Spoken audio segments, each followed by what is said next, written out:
This girl never expected she'd fall for the close childhood friend she grew up with. What surprised her even more was, he had always treated her like a boy. Turns out, under the influence of her karate instructor father, Annie's personality and appearance had always leaned masculine, which led her childhood friend to never really see her as a girl. Even in their everyday interactions, he treated her just like guys treat each other. It wasn't until they entered the same high school. That day, a classmate suddenly ran over and asked whether Jason and Annie were romantically involved. At that moment, Jason realized for the first time the difference between male and female identity. He then decided to go find Annie, but as he reached the door, he suddenly felt nervous. Just then, another classmate also asked Annie if she and Jason were romantically involved.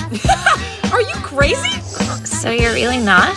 Nah, June pretty much just sees me as one of the guys. To avoid all the gossip, Jason quietly chose to keep his distance from Annie. He didn't speak to her at all for an entire year. Even though they saw each other every day, they felt more like strangers than acquaintances. But Jason deeply regretted it. He thought about making up with her, but feared being misunderstood again, and possibly leaving Annie with unpleasant memories. A year later, Jason's patience reached its limit. He finally worked up the courage to talk to Annie, but Annie was furious. On the way home, neither of them spoke a word. Just as Jason was thinking of what to say, Annie suddenly punched him. You have some nerve, just randomly deciding to talk to me because you have a second? After pointlessly avoiding me all this time? For a whole year?